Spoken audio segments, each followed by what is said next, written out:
Alright, doing another full self-driving video and chat. Just leaving my kids' school here in Jacksonville and gonna let the car do this driving back home. Just a little 10-mile drive and see how it handles everything. Hopefully looking forward to getting the version 11 full stack, possibly this Friday weekend. I don't know, although I did see a tweet from Elon Musk indicating that this is a pretty big step change up and that the rollout is going to be, I guess, maybe slower than previous ones, possibly need another version released before it goes out to general public. Right now it's just kind of been moved from employees over to the early beta testers, so still pretty selective and only in a few hands. Here we go, we got a scenario where sitting in a longer line. Normally, if I was driving, I would consider moving over to the left lane to get past this traffic. A lot of it is usually just people turning right on the light. So, but I don't see anything making the car consider that change. FSD is very content moving along on the right lane. So here we go, now we're moving along. So something I've been keeping a lot of thought on, or just watching, is the market activity. We just had 2 days of the Fed, Jerome Powell speaking in Congress, giving his testimony on their activities and their impact on the economy and in the general market, as well as had the committee asking him questions. Not really helpful. Most of these things are just a lot of grandstanding and opportunities for sound bites for the politicians.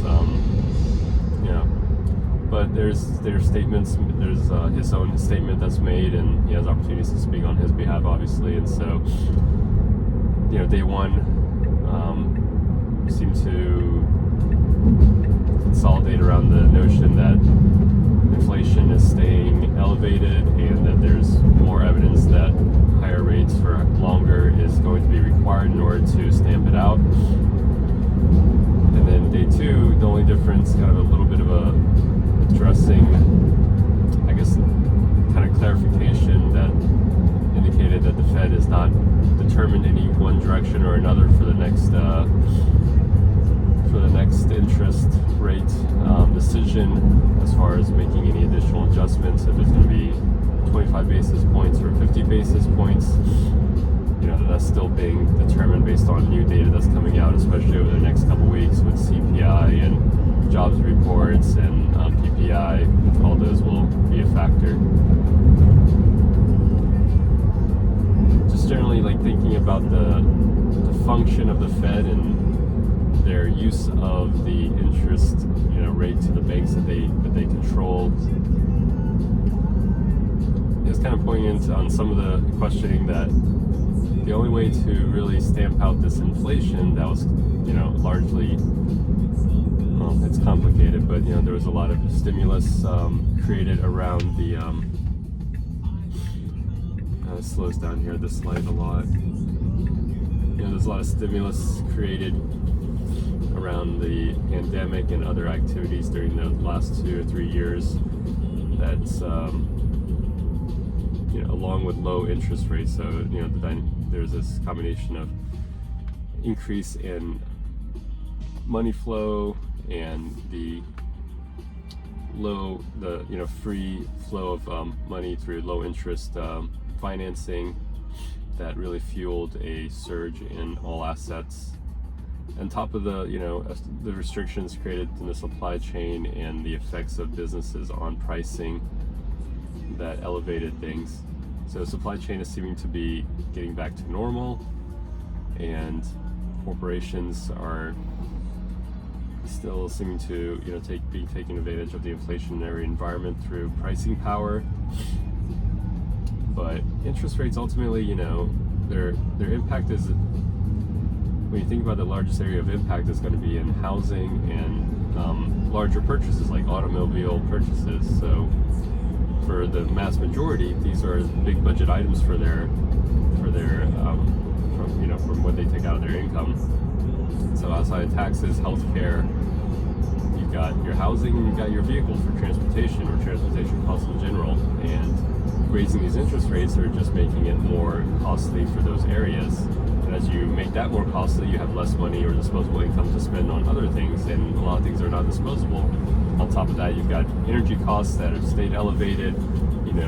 There's, you can say, monopolies across the board with utilities that can continue to increase their rates for electricity and power and gas and water and sewer, and that's been on the rise. So, the consumer, while they were flush with some stimulus early on and easy money from, able to refinance or take out loans, that's coming to a abrupt halt very quickly. Like, the rate of change from 12 to 18 months ago is dramatic, going from like near zero to close to 5.5% on the Fed funds rate.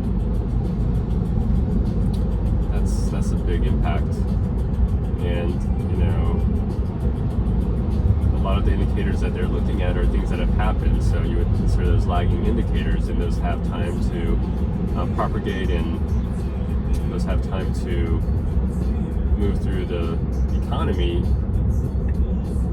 and it doesn't happen overnight. So if they continue to increase the rates, they're basically creating a scenario where they may go too far too fast. And that was the whole notion of why they stepped back their rate increases last session, and the idea was that that would stay the case for at least a couple more sessions. But now the market's kind of pricing this idea that it needs to re-accelerate the increases. It just sounds like insane. You create one problem through overly stimulating the economy and keeping things too easy for a period, but then to swing the other way so dramatically, how does that solve anything except just break it the other way, which is cause a severe recession or some serious break in the financial services.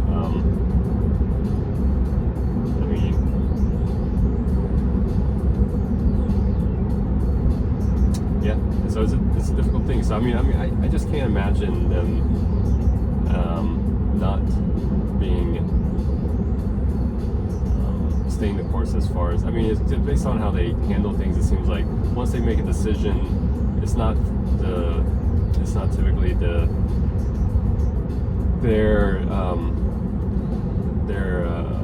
behavior, their historical behavior doesn't seem to suggest that they would make a quick change. At least they would see it through for the next 2 or 3 sessions to see to gather more data, rather than jump back the other direction. But you never know. At least the way the market's reacting, it seems to be thinking that inflation is accelerating when there's a lot of indications that inflation is not, and things are finally tightening to a point where it's going to decrease dramatically. So there's no need to do any more, but let the course that's been taken so far play out. So only a couple more weeks till we see where that is. It could be a pretty significant moment, as well as like everything else that's going on around things. It just doesn't seem prudent to increase it beyond the 25 basis points. Even 25 basis points seems a lot based on what's already happened up to this point. So we will see. It's just kind of been on my mind, especially like because we're looking at houses and considering loans, and what's really difficult is like having some of this information, kind of knowing the macro picture, knowing that housing prices are still probably overpriced given where interest rates are. Those prices, the only thing that can resolve the deviation there, or basically either the interest rates are going to be going back down, or the house prices have to go back down. I mean, they can't stay at this variance much longer. So, it's difficult to even decide to go out there and buy a house that if you buy right now with interest rates where they are, it's just significantly overpriced. That inevitably it will have to come down if the interest rates stay at where they are, especially if they go higher. So if they stay where they are, they're already overpriced. But it takes a while for people to come to that realization, both on the buyer and seller sides. Sellers see their neighbors have been selling at this price. They don't want to see anything lower, even if they understand that that the cost to the buyer is higher at this point for financing. And then the buyer at the same side, they've kind of experienced a higher price point, so there's an anchor tied to that. So even though they see that their monthly payments from financing is going to be quite a bit higher, they think there's still value there. So it takes time to break that psychological anchoring of pricing. Anyways, so that's what's been on my mind.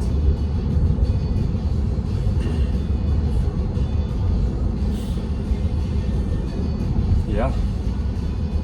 As well as I'm trying to book a trip to Italy, and looking at flights. Had put an alert on flights and was going to be buying the flights. I had some pricing on it a couple weeks ago. I was like, okay, this is pretty good. We'll go ahead and purchase it, but got distracted and didn't pull a trigger on the tickets.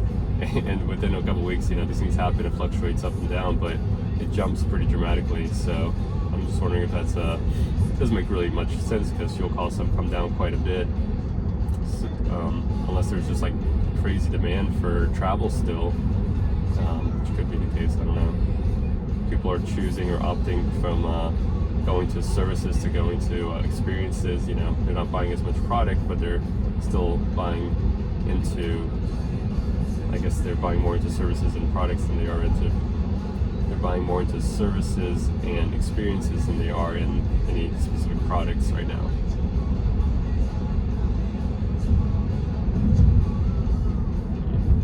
No suspect. I think that lady's dog maybe took a little poop and she didn't have it back, so she covered it up with the leaves. It's always fun to see. People do funny things. Right and wrong is kind of always, I don't know, it's on a spectrum based on who's watching.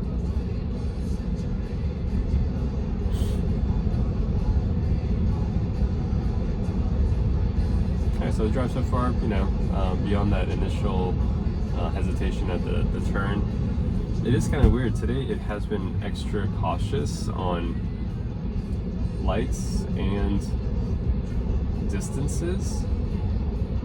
I don't know if, there was no change in my version, so it's hard to tell. I don't know if there's any actual collaboration that goes on in the background within the version. There's always a kind of a strange,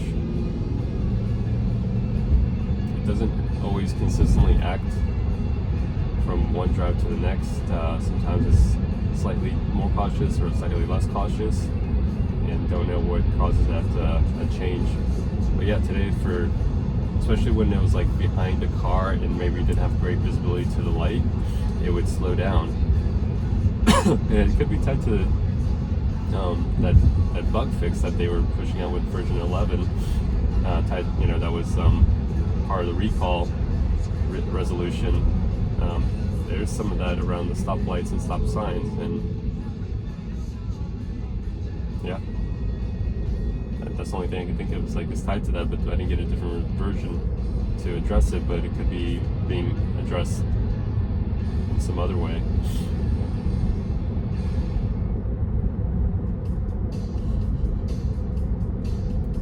But pleasant, safe, comfortable drive.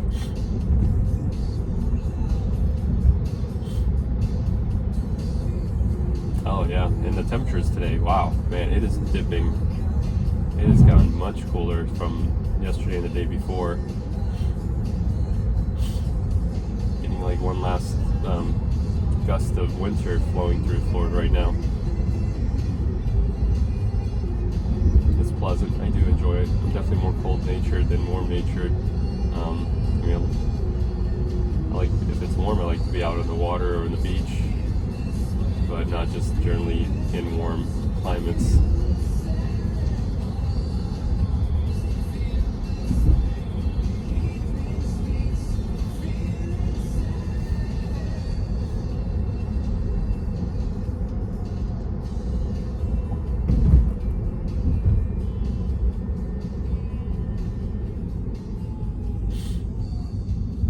Got a number of construction sites going on here around San Marco. It's pretty cool. It's nice to see maybe I was just talking with someone the other day about Jacksonville and their just lack of, especially in the last few decades, lack of inspirational design and structures, but just getting a few different variations in the buildings that are coming up, especially these multi-family style homes, apartments or condos that they're creating, garden style condos. They have some design elements that make them different from one another and differentiate each other, just more pleasant to look at aesthetically, which is good to see. It's nice. Yeah, and just in general, like of the neighborhoods in Jacksonville here, especially in the downtown area, San Marco's just always kind of stood out as being a very design forward neighborhood. Just walking through some of the streets around here, noticing the homes, and just like, yeah, they're not cookie cutter. They're all very custom, one to the next, but somehow cohesively fit together, and still be able to have their own personalities and styles in a very elegant and just pleasing way. It's a beautiful neighborhood, all tied around this like little town center, which isn't too big, but they've been able to like naturally kind of expand it and grow options on the peripheral areas around it. Yeah, totally lovely. Cool to be here. Of the different places I've been around Jacksonville.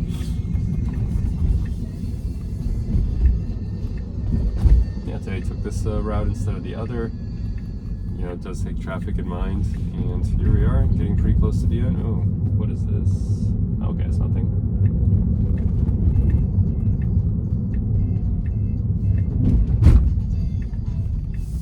Like someone's getting some work done on their crawl space.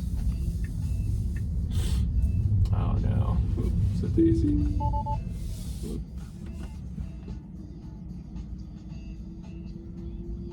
You're gonna take over and just back out of here.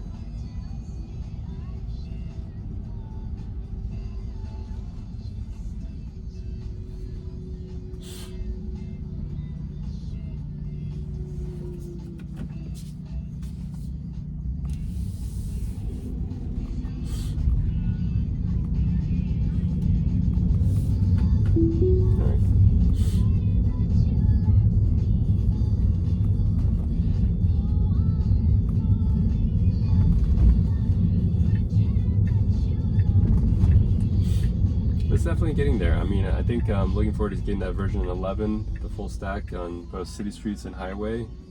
The progression is forward, It sometimes may have some hiccups and step backs, but it's continuing to improve and getting better at the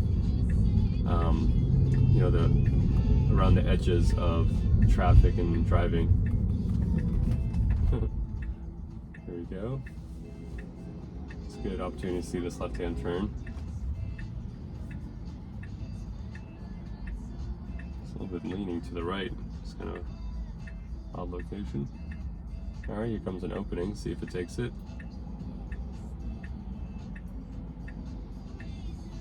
Oh, car cam out of nowhere. Is this thing a person? Yeah, there's a person. I didn't notice that. Yeah, got a lot of like traffic activity. Let's see what it does with this delivery truck. Oh, it's moving. So not have to do anything really.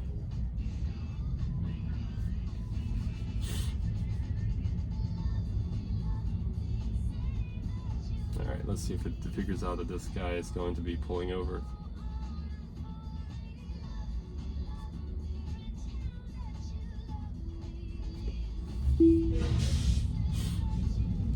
to take over. Wasn't really figuring things out.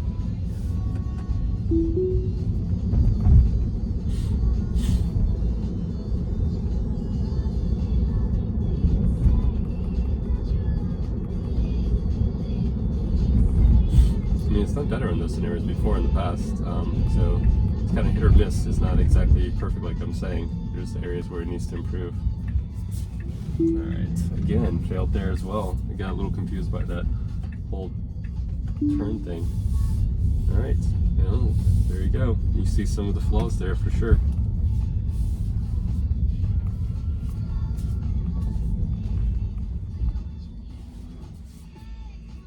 And we're done.